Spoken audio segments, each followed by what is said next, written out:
समस्त अति आपणार अंतरर अपा भाई माने संचालक प्रिय ऋषिकेश भाई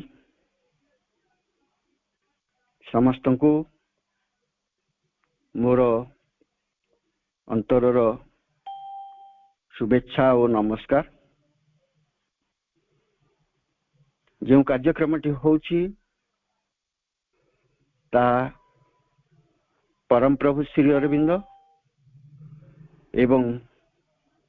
दिव्यजननी श्री मां को शरण रे एक निवेदन आरंभ रु शेष पर्यंत सबु ही तांकरी इच्छा रे होई थाए, कारण यह तांकरी द्वारा ही होई पारे, कौन सी व्यक्ति द्वारा नुहे, कौन सी अहं प्रसूत भावधारा रे नुहे। तेणु अति विनम्रतार सहित यही पाठचक्र सकाशे तांको निकटरे प्रार्थना करुछि एवं यहाकू तांको चरण रे निवेदन करुछि। विषयटी अछि अतीतरु मुक्ति। ये जो अतीत शब्दटी बुझिबा बड़ा कष्टकर होता है। अतीत कहले जहा किछि आमे पछरे छाड़ दे आछंती ताकू ही बुझाए। पछरे छाड़ दे आछिबा समस्त जिनस भी अतीत नुहंती। ता किपरि ना बहु पुरा कालरू गोटे सत्य मथा टिके आसीची, ता जुग जुग धरी बंचीची, एबे भी आम सहित अच्छी, आग की रहिबो, से केबे अतीत पर्याय रे नहीं। द्वितीयत अतीत होची सेया जहा वर्तमान रु आग को जीवारे प्रतिबंधक सृष्टि करे। तेणु ताकू ही अतीत कुआ जीवो जहा आम पई अनावश्यक इरेलीवेंट होई उठिछि। ये जो विषयटी आलोचना करछंती ता देरे शब्दटी अछि मुक्ति। मुक्तिर बहुत अर्थ अछि, किंतु आमे अतीत सहित आसक्त हेकि थांती। अतीतर प्रभाव अधीन हेकि थांती। सचेतन हेले, सज्ञान हेले अतीत रे थिबा अनावश्यक वस्तुरु आमे मुक्त होई परिबा। तेणु अतीतर मुक्ति कहिले श्रीमा श्री अरविंदଙ୍କ साधना रे आगु जीवार बाटरे जहा किछि प्रतिबंधक, जहा किछि अनावश्यक ताकू ही मोटामोटी बुझाउछि। सेइथुरु मुक्ति लाभ करने को सचेतन हेले, सचेतन भावे प्रार्थना कले आमे कृतकार्य हेई परिबा। श्रीमांकर पिलांक साधना जो पुस्तिकाटी नवज्योति कार्यालय पंडिचेरी द्वारा प्रकाशित, आमे ताकू पढ़ंती। भाई कहूतले ए विषय भी सूचना देइचंती। एथिरे शिक्षार्थीर संकल्प गोटे छोटिया पाराटी अछि। सेथिरे लेखा अछि वीर योद्धा करी गढ़ आंभ मानकु। सेथिरे मां लेखि नाहंती भक्त करी गढ़ आंभ मानकु। मां मु कहिसंती वीर योद्धा करी गढ़ आंभ मानकु। जने वीर जने योद्धा तार गोटे देह थाए, तार गोटे सुशिक्षित प्राण शक्ति थाए, आउ ता पाखरे गोटे एकाग्र मन थाए एवं ता हृदय भितरे गोटे विल पावर इच्छा शक्ति थाए, जहा बलरे से युद्ध करि पारे एवं ताकू ही योद्धा कुआ जाए, वीर योद्धा कुआ जाए। एठी वीर योद्धा भगवान को पई, वीर योद्धा स्वार्थ पाई नुहे को राज्य पाई नुहे भगवान वीर योद्धा हवा पड़ो ता माने भगवान को धारा रे माँ श्री अरविंद धारा रे गढ़ी उठिबा ए होची वीर योद्धार साहस एवं लक्ष्य। माँ से प्रार्थनाटी आम तरफ करछंती वीर योद्धा करी गढ़ आंब मानंकु आम्भे माने ताहा ही हेबा को चाहूं ताहा ही माने से वीर योद्धा हेबा को चाहूं अतीत आहुरी बंची रहिबा को चाहे अतीत आहुरी बंची रहिबा को चाहे अर्थात से कहउछंती जहा किछि पछरे आमे छाड़ी दे आछंती तार किछि प्रभाव ता स्थान छाड़ी की जीवा को चाहेनी नूतनत्व को स्थान देवा को चाहेनी निज सीट रु से उठिबा को नाराज किंतु से अनावश्यक से चली जीवा दरकार नूतनत्व प्रवेश करवा दरकार जमती 1956 फेब्रुआरी 29 रे मांकर गोटे बाणी थिला से बाणी भितरे सबू कहू नहीं से लिखा है ये न्यू वर्ल्ड इज बर्न ये new light dawns upon the earth एक नूतन पृथ्वी जन्म लाभ करी पृथ्वी हूँ चेतनार पृथ्वी नवचेतनार पृथ्वी न्यू लाइट गोटे आलोक दिव्य आलोक ऊर्ध्वर आलोक अतिमानस आलोक डन्स अपॉन द अर्थ मान पृथ्वी को आलोकित करुछि एई नूतनत्व एई जो नूतनत्व ही स्थान ग्रहण करिवो तेणु पुरातन को छाड़ी जीवाक पड़िवो अतीत को छाड़ी जीवाक पड़िवो एवं सेठी पई आमको प्रस्तुत होबाक पड़िवो सेठी पई कहै ता विरुद्ध रे आसन्न भवितव्यर महायुद्ध रे ये जाई युद्ध नुहे ये होची से जो देवासुर युद्ध देवता और राक्षस मानकर युद्धर कल्मिनेशन द कल्मिनेटिंग पॉइंट तेणु सेई महायुद्ध रे आम्भे माने जेपरी सफलता हासिल करि पारू सफलता हासिल करि पारू माने विजय हासिल करि पारू यह होची मांकर प्रार्थना तांग संतान मानक पई पृथ्वीर भविष्यत पई जोथरे अतिमानस उपलब्धि साकार हब रूपांतरित जीवन ये प्रतिष्ठा हब यही सब कथा को लक्ष्य करी से कहउचंती एवं लास्ट रे कहउचंती नूतन वस्तु गुडी को प्रकाशित होई पारे जा प्रभु चाहती जा माँ चाहती ताही एठी प्रतिष्ठित हब आउ आमे माने से सब को ग्रहण करबा निमंते प्रस्तुत होई पारू ऊपरु से प्रस्तुत है प्रकाशित हेबे एवं तळु ए जो संतान माने ए देह प्राण मनधारी आत्माधारी संतान माने भीतर गोटे ग्रहणशीलता सृष्टि हवा दरकार कारण ग्रहणशीलता सृष्टि हेले से प्रतिष्ठित हेबे यही यारी भितर श्री अरविंद सामग्रिक भाव जोगटी रही आमे जानी श्री अरविंद विषय माँ भी कही आम पढ़ती विषय Shri Aurobindo belongs to the future Shri Aurobindo भविष्यतर वार्ता बह अर्थात श्री अरविंद कहले आम जहाँ बुझती ता केवल गोटे नाम भितर आबद्ध नुहे ता सुदूर भविष्यतर एक एक धीरे धीरे उन्मोचित होउथुबा हिरणमय चेतना विराट चेतना जहाँ खोली खोलिका जाउछि प्रकाशित का जाउछि एवं तांकर संतान माने भितर ग्रहणशीलता सृष्टि हुआ फल से माने ताकू धीरे धीरे धीरे धीरे निज भितर धारण करी चली बिलोंग्स टू द फ्यूचर से सब बेले भविष्यतर आउ Shri Aurobindo's message is an immortal sunlight radiating over the future Shri अरविंदर वार्ता कौन तंकर वार्ता जिते पुस्तक से लिखिछंती जेते कहिछंती तंकर दिव्य उपस्थिति जहाँ कहे जो वाइब्रेशन जहाँ किछि कहे ये सब गुड़िक समस्त गुड़िक हूँ इमोर्टल सनलाइट अमर सूर्यालोक जहाँ भविष्य को विकीर्ण करुछि तेणु भविष्यतर कथा जिते बेले कहुई से अतीतर स्थान आउ नहीं आ ध्यान प्रार्थना गोटे धाड़ी माँ लिखिं 1914 एप्रिल 3 तारिख रे गोटे धाड़ी मात्र मु पढ़ुची माँ लिखिं मने हेउछि जेपरी मु गोटे नवजन्म लाभ करिछि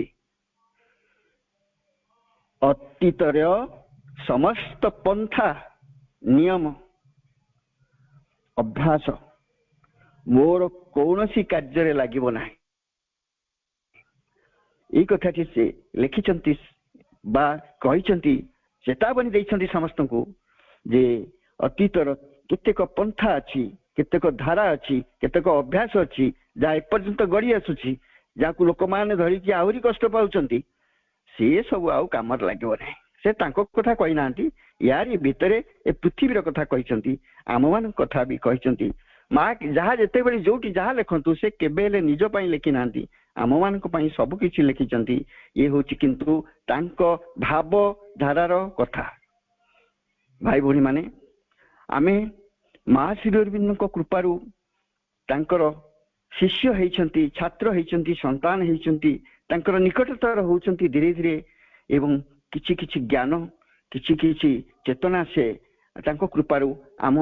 भीतर को आसुची आमे अनुभव करछंती माँ कहछंती दुईटी कथा जे गोटे होची परार्ध आ गोटे होची अपरार्ध परार्ध माने होल जगत टिकू से दुई भाग करछंती गोटे दृष्टि चेतनागत दृष्टि परा और अपर परा जगत टिकू ऊपर अर्धटी से परा जगत कहते तल अर्धटी से अपरा जगत कहते तेणु उपरटी है परार्ध तलटा है अपरार्ध उपरे जो परार्धटी रहा ता हूँ ज्ञानर भूमि सच्चिदानंदकर भूमि अतिमानसकर भूमि दिव्य जननीकर भूमि परम दिव्य परम सत्तांकर भूमि दिव्य चेतनार भूमि दिव्य शक्तिर भूमि दिव्य आनंदर भूमि आउ सेठारे जो प्रकृति अच्छी ताकू आमे कहती परा प्रकृति दि सुप्रीम नेचर आउ तले जो अपराधटी अच्छी जो आमे बास करटा हूँ अज्ञानर भूमि यह हूँ प्रकृति हूँ अपरा प्रकृति एवं यह आमे कहीपर दि लोअर नेचर उपरटी की आमे कहते दि सुप्रीम नेचर परा प्रकृति तल टिके आमे कहते जे निम्न प्रकृति कहते बा लोअर नेचर कहते ताले ए जो तलटी रे आम मानकर बासस्थान अपराध जगत रे आम मानकर बासस्थान तेणु यार जो जीवन धारा जो एवोल्यूशन बा विवर्तन धारा जहाँ बड़ी बड़ी का ऊपर को उठी उठिका जाइछि यारी भितरे यही अपराध भितरे ये विवर्तन धारा भितरे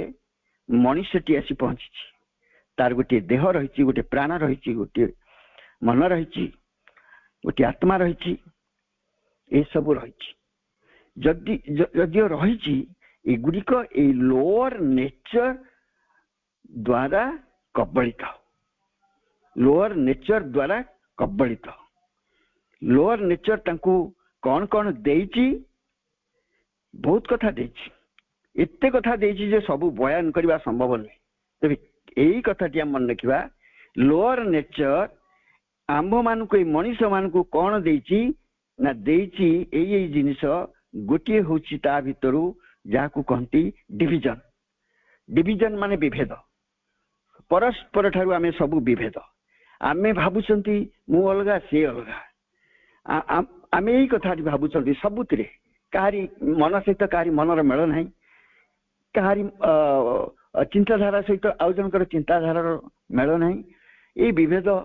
सारा पृथ्वी रे देश देश भितर गोटे परिवार भितर गोटे व्यक्ति भितर भी कार्य करछि सबुठी भी कार्य करछि ये विभेद अच्छी ये लोअर नेचर भितर थिबा मनुष्यर ये विभेद रही डिविजन रही डिवाइड शब्द डिविजन शब्द टी आछि आ गोटे रही ता भितर इग्नोरेंस अज्ञता रही एगुड़ा ऊपर ना ऊपर अलग जिनस यूनिटी अच्छी एटी डिविजन अच्छी से नॉलेज अच्छी एटी इग्नोरेंस अच्छी से ट्रुथ अच्छी एटी फॉल्सहुड अच्छी तेणु मनुष्य पाखरे बहुत कथा अच्छी ता भितर मुख्य तीनोटी है गोटे है विभेदता गोटे है अज्ञता गोटे है मिथ्या यारी भितर ये जीवन धाराटी चलती फल यह बहुत कष्ट पाउछि एते कष्ट पाउछि एते जंत्रणा पाउछि जे एठू अतीत कथा टी आम आलोचना करवा एबे कष्ट पाउछि ता नुहे ताहा अति अतीतरू अतीतरू बहु आगरू सृष्टि आरंभरू जेबेठारू अज्ञान भूमि चेतना विवर्तन धारा रे उठी उठिका आसुची सेबे ठारू एई शक्ति गुडिक मनुष्य को सृष्टिर जीवजंतु मानकू असुविधारे पकई आछंती विभेदता अज्ञता मिथ्या शासन करी आछंती एइथिरु मुक्ति पाइबा पाई अतीत रे अनेक योग साधनार बाट सब खोली अतीत को जदि आमे जिबा अतीत रे देखिबा जे बहु प्रकार योग साधनार मार्ग सब खोला जाइछि बुद्धदेव कथा कहवा श्री चैतन्य कथा कहवा शंकर कथा कहवा रामकृष्ण परमहंस कथा कहवा एमाने सब कहीं योग साधना करुले एमाने योग साधना एइथपाई करुले ए दुख कष्ट जंत्रणापूर्ण जगतरू मुक्ति लाभ करने से किसी गोटे मार्ग देखा चाहूले जहाँफल लोक मैंने जदि तांकरी बाटरे जो भी जापारती से जो योग गुड़ी को आम एवं कहते पुरातन योग बोली से विषय रे टिके सूचना देवाक मु चाहूँगी जे आगरू जो योग गुड़िक थिला ता तीनोटी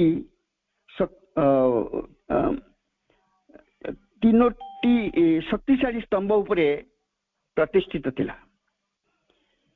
से तीनोटी जांक शक्तिशाली स्तंभ को आम कहीपर गोटे है रियलाइजेशन बा उपलब्धि गोटे है तत्व बा दर्शन गोटे है मीडियम बा माध्यम आउ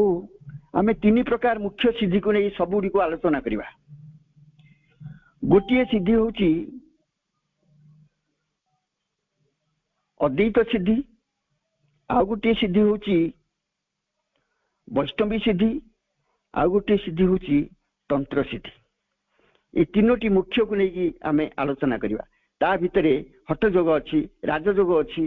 अन्य योग मान सब अच्छी ये सब गुड़ी को केन्द्र करके तीनोटी धारा आम तीनोटी जाक विषय को टिके आलोचना रखा गोटे है अद्वैत मार्ग आउ गोटे है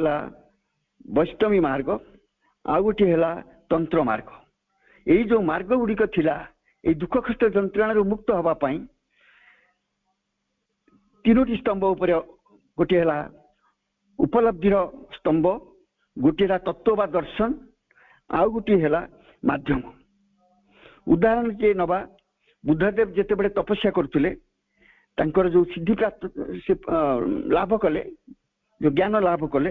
बिकेम एनलाइटेंड जो एनलाइटमेंट भितर प्रकाशित है ताकू से रियलाइजेशन कहले एवं ताकू से गोटे से जहाँ उपलब्धि करते गोटे दर्शन आकार प्रथम प्रकाश कले से है बौद्ध दर्शन एवं ताकू प्रसार करने गोटे माध्यम ताला बौद्ध विहार तेणु गोटी गोटी जदि आम देखा ये सबुतिर प्रथम गोटे उपलब्धिर बाट अच्छी गोटे दर्शन मार्ग अच्छी आउ गोटे हूँ ताकू प्रसार करने गोटे स्थूल माध्यम अच्छी गोटे मीडियम अच्छी प्रथम जदि अद्वैत अद्वैत जोगटी अद्वैत धाराटी को आम देखा अद्वैत धारा आम शंकर उदाहरण नवा एमती बहुत उदाहरण आसो ता भितर शंकर जो भ्यूज थिला से जोगरे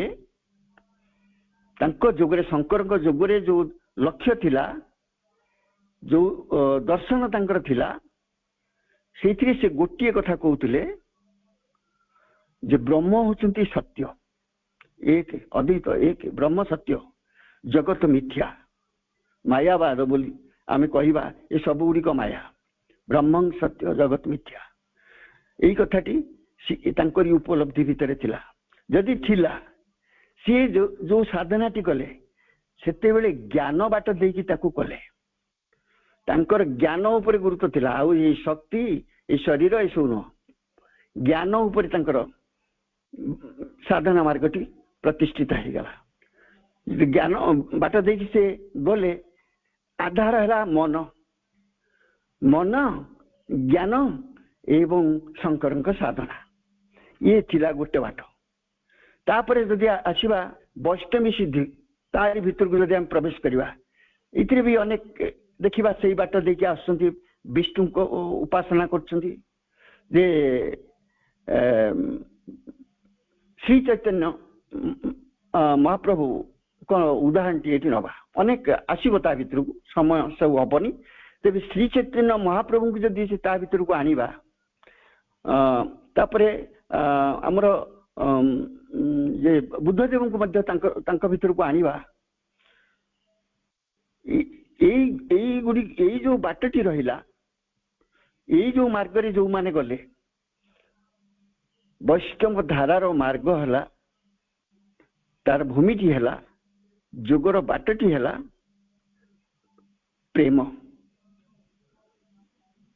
एवं जो भक्ति प्रेम भक्ति ए प्रेम भक्ति दे श्री चैतन्य महाप्रभु हृदय भितरे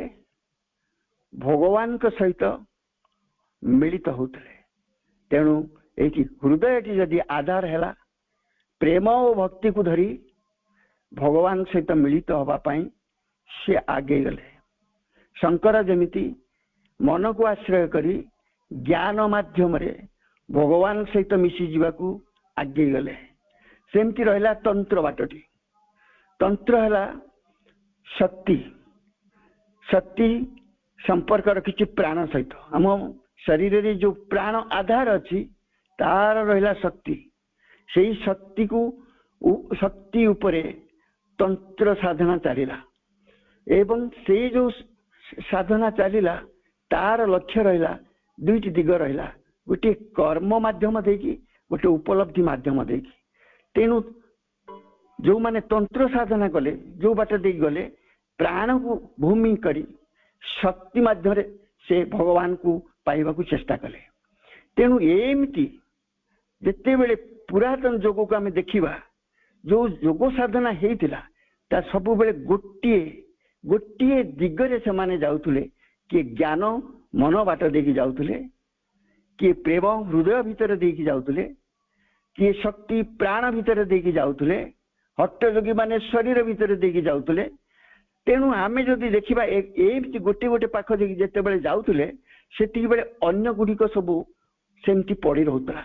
अन्य दिग गुडी को स्पर्श करि पारुथले एवं तांक साधनार लक्ष्य है मुक्ति निर्वाण मोक्ष ये सब यार अर्थ कौन ना से माने भल भाव जानी ये सब गुडी को लेकिन साधना करि हबनी तेणु शरीर को परित्याग करिबा बेले बेले लक्ष्य हो जाइतिला एवं अन्य अंश गुडिक प्रति गुरुत्व न दे जे कोनोसी पाखरे मोक्ष मुक्ति निर्वाण ये सब जेमिति प्राप्त हबो से आत्मा भीतर दे तांक सहित युक्त हवा बाट देकी से माने आगे जाउथले यह पूर्ण जोग कथा नुहे श्री अरविंद लिखिथिले तांक सान भाई वीरेंद्र को बारिंद्र को पाखको बारिंद्र को पाखको गोटे चिठी रे लिखिथिले 1920 एप्रिल 7 से गोटे धाड़ी तांकु से लिखिथिले बंगभूमि कथा से कहिथिले कहिसेंती बंगभूमि रे जोगी माने जन्म होंती विप्लवी माने जन्म होंती किंतु श्री अरविंद कहिसेंती एठारे अद्वैतवादी माने बहुत दिन योग साधना कले एबे वैष्णवी माने बहुत दिन भी योग साधना करुछंती तंत्र साधना भी मध्य एठारे चलीछि एवं से कहिसेंती जदि जणे भगवान को प्रेम भितरे डूबी जाई नृत्य करे जणे ज्ञान रे भगवान को चेतना सहित युक्त हो जाए जणे तार शक्ति माध्यम रे भगवान को चेतना सहित मिसी जाए एवं बहु लोक ए पृथ्वी बहु लोक दुख कष्ट अज्ञान भितरे सड़ू थांती से प्रकार मार्ग को आध्यात्मिकता कहा जाई पारिबो नाही कह लिखिछंती से चित्र ता अर्थ होची आध्यात्मिकता होची सेई जा सब किछि की धरिकी चले true spirituality is not to renounce life sorry, true spirituality is not renouncing life but making it perfect with a divine perfection. यथार्थ आध्यात्मिकता हला ताहा जहा जीवन को परित्याग करबा नुहे, जीवन को भागवत पूर्णतारे परिपूर्ण करी गढ़ी तोड़िबा। श्रीमा श्रीअरविंद को जो साधन लक्ष्य हला एया जीवन जगत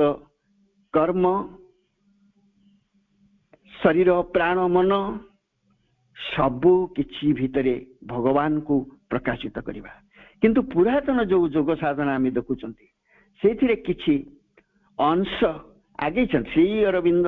कौन सी योग साधना को केबे अंडर एस्टिमेट करिनांती बात से तांको केबे निम्न दृष्टि देखि नांती। काहेकि से कहिसंती ए सबुर जो योग भारत जगत माटी रे हो बा पृथ्वी माटी रे हो जहा आगुरु चालीची तार किछि अवदान अछि पूर्ण योग पाई, तार किछि सारांश एठिकी मध्य आसीछि। तेणु आमे जेतेबेले मां श्रीअरविंद दृष्टि विचार करिबा, आमे फ्यूचर आड़ को जेतेबेले गति करिबा, ए सबु एकपाखिया धारा देखि आमु गले आ शोभन्य नुहे। तेणु अतीतर ए धारा गुड़िक प्रति संवेदनशील रही मां श्रीअरविंद धारा दे आमको जीवाकू पड़िबो। कारण मां श्रीअरविंद धारा भितर यही जो धारा गुड़िक आम देखुं अतीतर योग साधनार मार्ग गुड़िक एगुड़िकर पूर्णतार मार्ग भितर रही। तेणु एत बड़ प्रतिश्रुति प्रभु देइचंती जे आगुरी जो साधना कराई से सब गुड़िक तांकरी योग भितर ही पूर्णता प्राप्त हेबे। तेणु ये जो प्रतिश्रुति से देइचंती तेणु ए हेला अतीत आड़ू मुह फेरे आनिबा, श्रीमा श्रीअरविंद बाट देखी चलवा, अतीत को अन्य को दृष्टि देखा नुहे मुह बुले आनिबा, मां श्रीअरविंद धारा देखी चलवा। ये भाई मोरी माने ए विषय कहूची आहरी केते गुडी कथा रही ता सहित जे तीनोटी जीवन ए पृथ्वी पृष्ठ रे अछि। गोटे होची आध्यात्मिक जीवन, गोटे धार्मिक जीवन, गोटे नैतिक जीवन और गोटे वैराग्य। यही जो चारोटी विषय किछि किछि अल्प सूचना देवी। जे आध्यात्मिक जीवन कहले आम एया बुझंती साधारण जो चेतनारे व्यक्ति अच्छी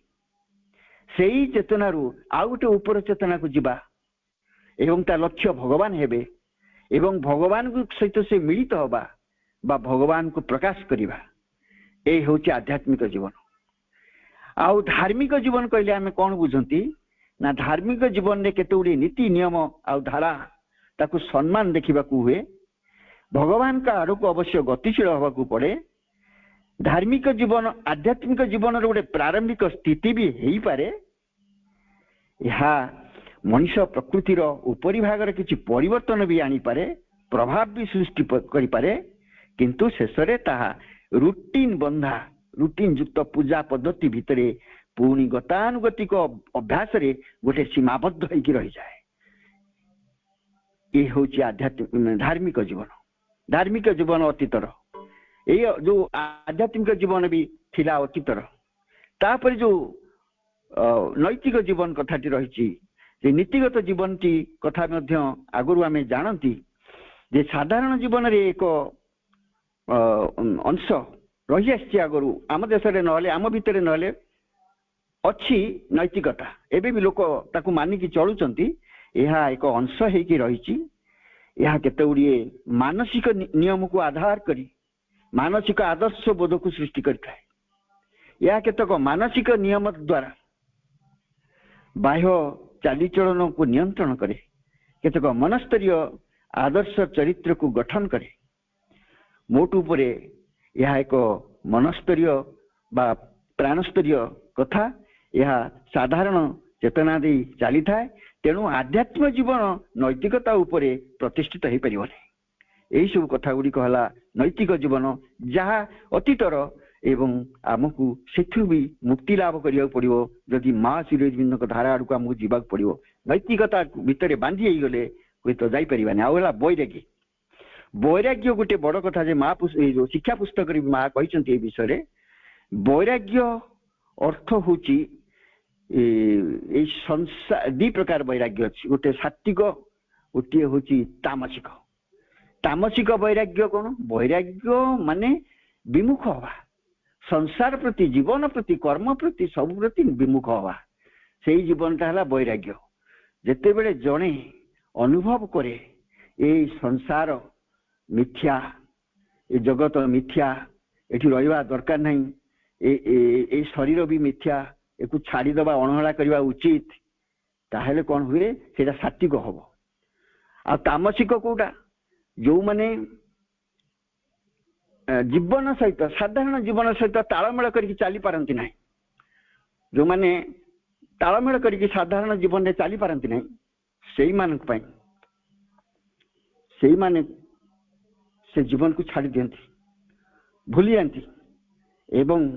जीवन को कष्ट देकी भगवान को पाइबा को चेष्टा करती, एटाकू कहती तामसिक उपाय। तेणु जहा हो ये दुई प्रकार जो वैराग्य अच्छी, श्री अरविंद ये दुई प्रकार वैराग्य स्वीकार करना, कहीं ना इनकर मूल भित्ति है शरीर को कष्ट दवा। आपण मैंने जानी अनेक साधक आम जो बही पढ़ले जाना, पुरातन बही सब पढ़ले जाना, अनेक ये जो निया उपरे चलती, कंटा उपरे शुअंती, ठीक समय खाती ना, लुगा खंडे देह को पिंधा को दियंती नहीं, शरीर को कष्ट दियंती, शीत जड़ किसी फरक पड़ेनी, ये सब शरीर को कष्ट दे जो जंत्रणा ये है वैराग्य साधना। श्री अरविंद ताकू पूरा पूरी नहीं करछती एवं से संपर्क रे से गोटे कथा कहते जहाँ को मु टिपी रखी गोटे स्थान मु ताकू पढ़ुची, तार ओडिया टी मु लिखी रखी इंग्रेजी रु। जणे वैरागी भली जीवन को और जगत को परित्याग न करी, एक कथा श्री अरविंद लिखिछंती, अहंकार गर्व काम और आसक्ति को परित्याग करने दरकार। जीवन को परित्याग करनी किंतु ता भीतर अहंकार गर्व काम और आसक्ति को परित्याग करने दरकार, कारण वैराग्य भितर ये गुण गुड़िक उपर गुड़िक था, किंतु जीवन को शरीर को कष्ट दौ थाए। साधना पाई उपयोगी वस्तु समूह यथा संगीत, कला, कविता इत्यादि त्याग करने उचित नुह, या उपयोगी। जीवन को परित्याग न करी एवं जीवनर आनंद बा प्राणिक शक्तिराज को हत्या न करी जोग करा जाई पारे। तेणु से वैराग्य को मध्य से आदौ स्वीकार करना, भितर परिवर्तन आने को चाहिए एवं यही प्रकार उपदेश से जने देइछंती। तापरे आमे देखिबा जे अवचेतन बोली गोटे स्तर अच्छी आमर। अवचेतन माने आमर देह प्राण मन तीनोटी अच्छी, यही पर्यंत चेतन सत्ता रहा आमर देह प्राण मन भितर चेतन स्तर, ता तलू जो चेतनाटी अच्छी ताकू सबकनसाइंट बा आमे कहवा अवचेतन स्तर। ये अवचेतन स्तर रे जुग जुगर जन्म जन्मर अनेक किसी साइता है कि थाए, जहाँकि ऊपर को उठी आसे आमको दुख कष्ट जंत्रणा भितर पकई दिए। जेमिति कूह भितर ऊपर पानी स्वच्छ लोक पियंती, तल थिबा पंक गुड़िक तले रहे जना पड़ेनी, किंतु दरकार पड़े से मैला ऊपर को आसी पानी सहित आम भीतर को पशि जाए। ठीक से भाया यही जिनस गुड़िक ये जोग तो आगुरी नथिला, ये संसार त्याग कर ऊपर को साधना चली जाते, भगवान सहित मिसी जाते, रिनाउंस कर दौले लाइफ को। ये अवचेतनार परिष्कार केमिति हम? तेणु से पंकिल स्तरटी एबे भी रही, ताही अतीत, ताही हूँ अतीत। से मुक्त हबार मार्ग केवल माँ श्री अरविंद धारा। कहीं शरीर प्राण मन दे साधना करने माँ श्री अरविंद आमको शिक्षा देइछंती एवं से साधना से परिष्कृत हेले धीरे धीरे से उठी आसुवा पंक गुड़िक आउ रे नहीं, से गुड़िक भी धीरे धीरे अवचेतन गुड़िक भी परिष्कृत होइजिबे। आउ यही सब जिनिस अतीतर कथा आ समय को आखि आगे रखी मु आलोचना भाई भौणी माने करुची। मोर भूल त्रुटि थिले आपण माने मते क्षमा देबे। तापरे आउ गोटे कथा कहबी, श्री माँ श्री अरविंद केउ महायुद्धर कथा आमु कहिसंती, जोटी पढ़िथिले आमे केउ महायुद्धर कथा। एई महायुद्ध गोटे कथा मु कहि पारे, माँ श्री अरविंद प्रत्येक संतान ठारू दाबी करंती growth in consciousness, change of consciousness, चेतनार परिवर्तन, चेतनार अग्रगति। जो चेतनार आम अच्छी से चेतनार ऊपर को उठा। आम जानी आमर देह अच्छी तार गोटे चेतना अच्छी, आमर प्राण अच्छी ता भितर शक्ति अच्छी तार भी गोटे चेतना अच्छी आमर मन अच्छी तार भी गोटे चेतना अच्छी ए मन स्तर रही आम जीवनटी आम कटाऊँ जिते बड़े चेतना ऊर्ध्व तीन प्रकार भाव चेतना अभिवृद्धि हो पाए गोटे हूँ ताकू कहती आसेंडिंग प्रोसेस माने जदि माँ श्रीअरविंद धारा आम मैंने गति करवा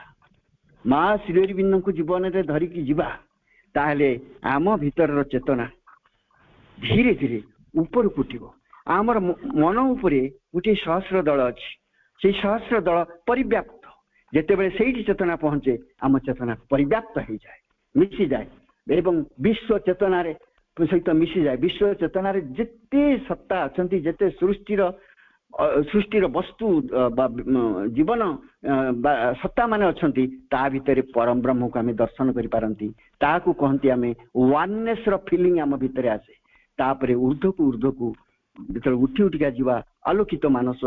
इंट्यूशन ओवर माइंड तापरे सुपर माइंड रो रियलाइजेशन पर्यंत जिते बड़े उठी उठिका धीरे धीरे जीवा ये है चेतनार अपवार्ड मूवमेंट आउ गोटे हूँ इनवार्ड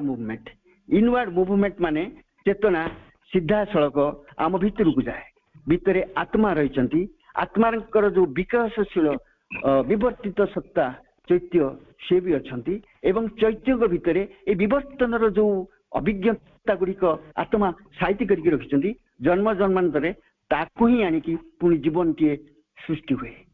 तेणु जिते भितर को जाती आत्मा कथा उठे चैत्य कथा उठे अंतर्मन कथा उठे अंतर प्राण कथा उठे अंतर शरीर कथा उठे एवं जिते बड़े व्यक्ति से मिसी जाए सीधा सड़क माँ को उपस्थिति सहित तार जीवन चले एवं सेठू से आस्ते आस्ते पुणी स्पिरिचुअल लाइफ कहते आध्यात्मिक जीवन धारा भितर से प्रवेश करे तेणु ये आउ गोटे हूँ जोटा हूँ आउ गोटे धारा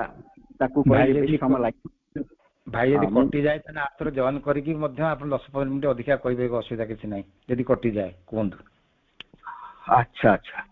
तापरे तेणु गोटे है हाइटनिंग माने ऊपर को उठा चेतना ऊर्ध्व को जापर आउ गोटे चेतना है डिपेनिंग माने गभीर को जापर आत्मा पाखे पहुंची पार आउ हाइटनिंग माने आमर सहस्र तल दे ऊर्ध्व को जाए अतिमानस भूमि सहित सी पहुंची पार जिते बड़े डिपेनिंग हुए आत्मा सहित संपर्कित हुए आत्मा सहित जिते बड़े संपर्कित हुए से बेले केते गुड़ी परिवर्तन आसे परिवर्तन गुड़िक कौन है ना आमर आमको से बेले देखा पड़ो देह प्राण मन अच्छी मन सबु बेले अस्थिर प्राण सबु बेले विक्षुब्ध शरीर सबु बेले जड़ता को धरिकी चली इनएक्टिव ये आम बाह्य देह प्राण मनर रूपरेखा अंतर्मन अंतर प्राण अंतर शरीर जी अच्छा से गुड़िका बहुत विशाल से स्थिरता अच्छी से शांत अवस्था अच्छी से निश्चलता अच्छी तार भीतर अच्छी व्यक्ति जो अंतर्मुखी हुए अंतर भीतर को प्रवेश करे चेतना जो भीतर को जाए से अंतर्मन अंतर प्राण अंतर शरीर संस्पर्श आसे एवं धीरे धीरे तापर से हृदयर पश्चात भाग एवं गभीर रे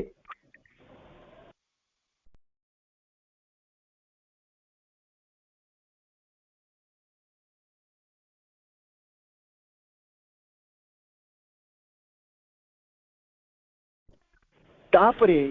से आहुरी आग को जीव एवं हृदयर पश्चात एवं गभीर रे चैत्य सत्ता विद्यमान यही चैत्य सत्ता हेले दिव्य परम सत्तांकर गोटे स्पार्क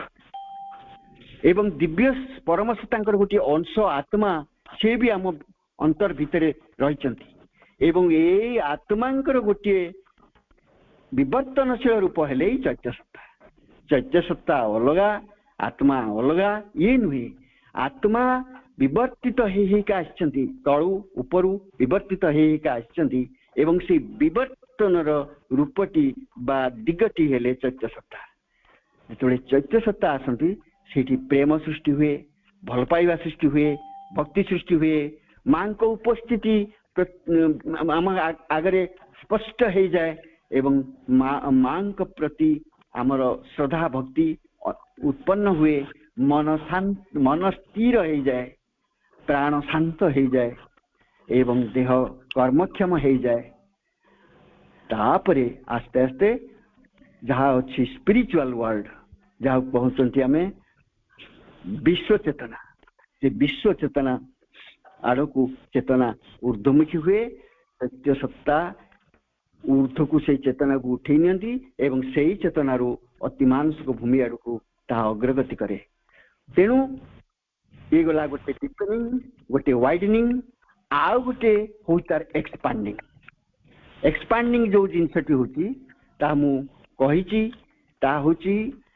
ଯେତେବେଳେ ଚେତନା ବିସ୍ତୃତ ହେଇଯାଏ, ଲମ୍ବି ଯାଏ, ସମ୍ପ୍ରସାରିତ ହେଇଯାଏ, ତାହା ସାରା ବିଶ୍ୱ ଭିତରେ ଯାହା କିଛି ଅଛି, ଯେତେ ବସ୍ତୁ ଅଛି, ଯେତେ ଜୀବ ଅଛନ୍ତି, ଯେତେ ଶରୀରଧାରୀ ଜୀବ ଅଛନ୍ତି, ଯେତେ ମନୁଷ୍ୟ ଅଛନ୍ତି, ସବୁରି ଭିତରେ ସେ ଦିବ୍ୟ ପରମ ସତ୍ତାଙ୍କୁ ଉପଲବ୍ଧି କରେ, ଦେଖେ। ତେଣୁ ସେ ଭାବେ ତାଙ୍କ ଭିତରେ ଯିଏ, ମୋ ଭିତରେ ସିଏ। ସେ ମୋ ଠାରୁ ଭିନ୍ନ ନୁହନ୍ତି, ମୁଁ ତାଙ୍କ ଠାରୁ ଭିନ୍ନ ନୁହେଁ। ମୋର ଯାହା ପରିଚୟ ତାଙ୍କର ତାହାର ପରିଚୟ, ସବୁ ତାଙ୍କରି ଅଂଶ। ଏହା ହଉଛି ଏକତ୍ୱ ବା ୱାନନେସ୍। ଏଇ ୱାନନେସ୍ ହଉଛନ୍ତି ଭଗବାନ, ଆଉ ଆତ୍ମା ହଉଛନ୍ତି ଭଗବାନ ଏବଂ ଅତିମାନସ ହଉଛନ୍ତି ଭଗବାନ। ତେଣୁ ଚେତନା ଯେତେବେଳେ ଅଗ୍ରଗତି କରେ, ଏହାର ଲକ୍ଷ୍ୟ ରହିଲା ସୁପ୍ରାମେଣ୍ଟାଲ ରିଏଲାଇଜେସନ, ଅତି ମାନସିକ ଉପଲବ୍ଧି, ଯାହା ଶ୍ରୀମା ଶ୍ରୀଅରବିନ୍ଦଙ୍କ ଯୋଗର ଲକ୍ଷ୍ୟ। ତାହା ଧୀରେ ଧୀରେ ଧୀରେ ଧୀରେ ତଳକୁ ଆସେ, ଶରୀର ପ୍ରାଣ ମନ ଦେଇ ତାହା ସବୁଗୁଡ଼ିକୁ ରୂପାନ୍ତରିତ କରେ। ଦେହ ରୂପାନ୍ତରିତ ହୁଏ, ପ୍ରାଣ ରୂପାନ୍ତରିତ ହୁଏ, ମନ ରୂପାନ୍ତରିତ ହୁଏ, ଭାଗବତ ଦିବ୍ୟ ତତ୍ୱରେ ରୂପାନ୍ତରିତ ହୁଏ। ଅନ୍ତର୍ପ୍ରାଣ ଅନ୍ତର୍ମନ ଅନ୍ତର୍ ଶରୀର ସେମାନେ ସେଇ ଅବସ୍ଥାରେ ଅଛନ୍ତି। ଚୈତ୍ୟ ସତ୍ତା ଏକ ବିଶାଳ ଭୂମି ପାଆନ୍ତି।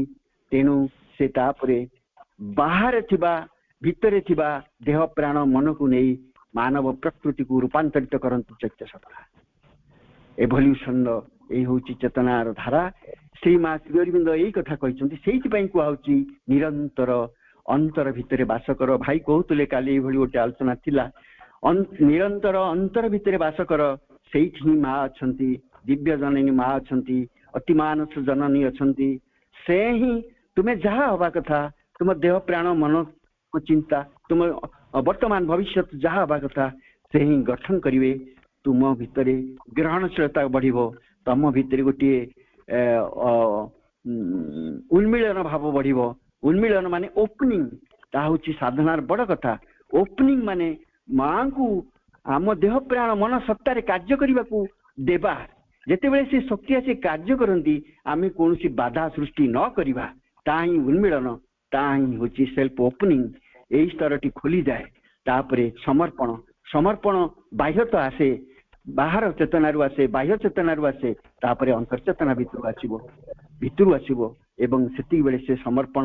ଠିକ ହବ। ଉନ୍ମିଳନ ସମର୍ପଣ ଯେତେବେଳେ ଚାଲିବ, ସେତିକି ବେଳେ ମାଙ୍କ କୋଳରେ ଆମେ ସବୁବେଳେ ଅଛନ୍ତି, ନିରାପଦରେ ଅଛନ୍ତି। ଆମର କିଛି ଲକ୍ଷ୍ୟ ନାହିଁ। ଶ୍ରୀ ଅରବିନ୍ଦ ଯେତେବେଳେ ଆଲିପୁର ଜେଲରେ ଥିଲେ, ପ୍ରଥମତଃ ସେତିକି ବେଳେ ଯେତେବେଳେ ତାଙ୍କୁ ବ୍ରିଟିଶ ପୋଲିସ ବାନ୍ଧି ନେଇକି ଲାଲବଜାର ହାଜତ ଭିତରେ ରଖିଲା, ଶ୍ରୀ ଅରବିନ୍ଦ କହିଥିଲେ, ହେ ପ୍ରଭୁ, ମୁଁ ଦେଶ ପାଇଁ ଯୁଦ୍ଧ କରୁଛି, ଦେଶବାସୀଙ୍କୁ ଉଦ୍ଧାର କରିବି, ଏ କଣ ମୋର ଅପରାଧ? ମୋତେ ମୋ ପ୍ରତି ଏପରି କରାଗଲା କାହିଁକି? ମୁଁ ଭାବିଥିଲି ତୁମର ସାହାଯ୍ୟ ମୋତେ ମିଳିବ। ଏଇଭଳି କହିଲେ। ତାପରେ 3 ଦିନ ପରେ ମେ 5 ତାରିଖ ଦିନ ଯେତେବେଳେ ତାଙ୍କୁ ଆଲିପୁର ଜେଲରେ ନେଇକି ରଖାଗଲା, ସେତିକି ବେଳେ ଗୋଟିଏ ତାଙ୍କର ଅନ୍ତର୍ବାଣୀ ହେଇଥିଲା ଯେ ୱେଟ୍ ଆଣ୍ଡ ସି, ରୁହ ଏବଂ ଦେଖ। ଶ୍ରୀ ଅରବିନ୍ଦ ଦେଖିଥିଲେ। ତାପରେ ଯାହା କିଛି ଘଟିଛି ଜେଲ ଜୀବନ ଭିତରେ, ସବୁ କିଛି ସେଇ ପରମଙ୍କ ଇଚ୍ଛା, ସେଇ ବାସୁଦେବଙ୍କ ଇଚ୍ଛା ସେ ଜାଣିଥିଲେ। ତେଣୁ ଅନ୍ତର୍ଜୀବନ ଭିତରେ ପ୍ରବେଶ କଲା ବେଳେ ଆମ ଜୀବନର ପ୍ରତ୍ୟେକଟି ମାଙ୍କର ଇଚ୍ଛା ବୋଲି ସ୍ପଷ୍ଟ ହେଉଥିବ ଆମ ଆଗରେ। ଆମକୁ ଭିତରେ ଆଉ ଚଞ୍ଚଳତା ଆସିବନି, ଅସ୍ଥିରତା ଆସିବନି, ତୋର ମୋର ଭାବ ଆସିବନି।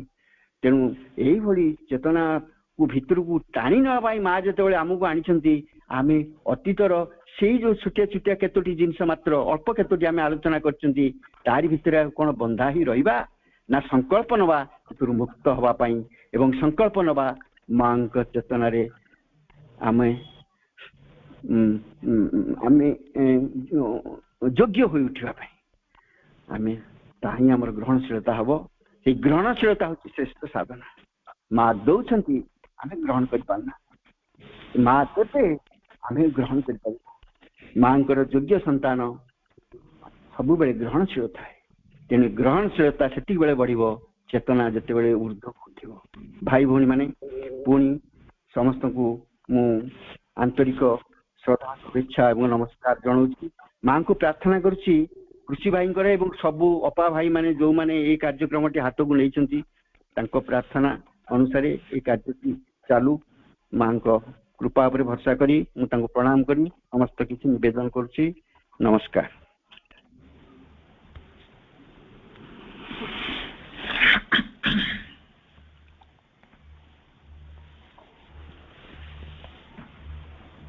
ବନମାଳୀ ଭାଇ ଯେତେବେଳେ ତାଙ୍କ ବକ୍ତବ୍ୟ ଆରମ୍ଭ କଲେ କଥା କହିଲେ ଯେ ଏ କାର୍ଯ୍ୟକ୍ରମଟି ଯାହାଙ୍କ ପ୍ରେରଣାରେ ହେଉଛି ଏବଂ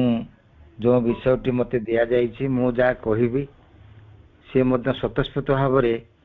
ମୋ ଭିତରୁ ଯେଉଁ ପ୍ରେରଣାଟା ସେ ଦେବେ ମୁଁ ତାହା ହିଁ କହିବି। ଯନ୍ତ୍ରବତ୍ ଏବଂ ଭାଇ ଆଜି ଯାହା ଆଲୋଚନା କଲେ ଆମେ ତ ସମସ୍ତେ ଶୁଣୁଥିଲେ ସେ କେତେ ସ୍ୱତଃସ୍ଫୂର୍ତ୍ତ ଭାବରେ ସ୍ୱଭାବ ସୁଲଭ ଢଙ୍ଗରେ ଭାଇଙ୍କ ଭିତରୁ ଯାହା ଆସୁଥିଲା ଯେଉଁ ଦିଗକୁ ଛୁଉଁଥିଲା ଭାଇ ସଙ୍ଗେ ସଙ୍ଗେ ସେଇ ଦିଗକୁ ସିଏ ତାଙ୍କର ନାଁ ମେଲି ଦେଉଥିଲେ। ସେଇ ଦିଗ ଟିକେ ଆମ ଆଗକୁ ଉଟାରି ଆଣୁଥିଲେ ଏଇ ପରମା ଜନନୀଙ୍କର ପ୍ରେରଣାରେ କରୁଣାରେ ବୋଲି କହିବା। ତେଣୁ ଆଗରୁ ତ ଭାଇଙ୍କୁ ଆମେ ଶୁଣିଛୁ, ଆଜି ମଧ୍ୟ ଶୁଣିଲୁ ଭାଇଙ୍କର ଆଲୋଚନା ପ୍ରକୃତରେ ବହୁତ ହୃଦୟଗ୍ରାହୀ ଏବଂ ବିଷୟଟିକୁ ତନ୍ନ ତନ୍ନ କରି ସାଉଁଟିବାରେ ଭାଇଙ୍କର ଯେ କେତେ ଅଗାଧ ସାମର୍ଥ୍ୟ ଅଛି ଆମେ ଉପଲବ୍ଧି କଲୁ। ସେଥିପାଇଁ ବନମାଳୀ ଭାଇଙ୍କୁ ଅଶେଷ ଅଶେଷ କୃତଜ୍ଞତା ମାଙ୍କ ନିକଟରେ ପ୍ରାର୍ଥନା କରୁଛୁ। ଭାଇ ଏମିତି ସେ ତ ସାରା ଜୀବନ ଏବେ କେବଳ ମାଙ୍କର କାର୍ଯ୍ୟ ହିଁ ଏଇ ପରିଣତ ବୟସରେ ବୟସ ଏବଂ ଶରୀର ସମସ୍ତ କିଛିକୁ ତୁଚ୍ଛ କରି ମାଙ୍କ କାର୍ଯ୍ୟରେ ହିଁ ସେ ଲାଗିଛନ୍ତି ଯାଜପୁର ଜିଲ୍ଲାରେ। ଆମେ ତାଙ୍କୁ ସୁଯୋଗ ପାଉଛନ୍ତି ଯେ ମଝିରେ କେମିତି ଅନଲାଇନ୍ ପାଠ୍ୟକ୍ରମରେ ସେ ଆମ ସହିତ ମାନେ ଆମ ଅନୁରୋଧ ରକ୍ଷା କରି ସେ ମଝିରେ ମଝିରେ ବିଭିନ୍ନ ସ୍ଥାନରେ ଯୋଗ ଦେଉଛନ୍ତି। ତାଙ୍କର ଆଲୋଚନା ଗୁଡ଼ିକ ଶୁଣି ପ୍ରକୃତରେ ଆମେ ବହୁ ଉପକୃତ ହେଉଛୁ। ତେଣୁ ଭାଇ ଏମିତି ମଝିରେ ମଝିରେ ତାଙ୍କର ଆଲୋଚନା ଜାରି ରଖନ୍ତୁ। ଆଉ କେବେ ସମୟ ମିଳିଲେ ଆମ ପାଠ୍ୟକ୍ରମରେ ମଧ୍ୟ ଆଉ ଗୋଟେ ବିଷୟରେ ସେ ଆଲୋଚନା କରିବେ, ଅନୁରୋଧ ରହିଲା। ଅଶେଷ ଅଶେଷ ଧନ୍ୟବାଦ ଭାଇଙ୍କୁ। ବନ୍ଧୁଗଣ, ସୂଚନାଟିଏ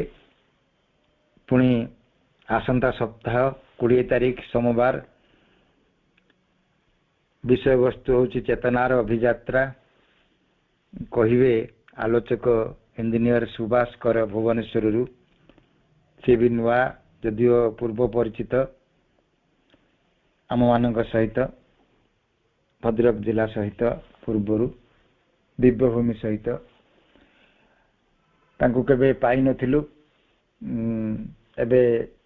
ସେ ସୁଯୋଗ ଦେଇଛନ୍ତି ଆସନ୍ତା 20 ତାରିଖ ଦିନ ଏ ବିଷୟରେ କହିବା ପାଇଁ। ଅନୁରୋଧ ଆପଣମାନେ ନିଶ୍ଚୟ ଶୁଣିବେ। ପୁଣି ଆସନ୍ତା ସୋମବାର ପାଠଚକ୍ରରେ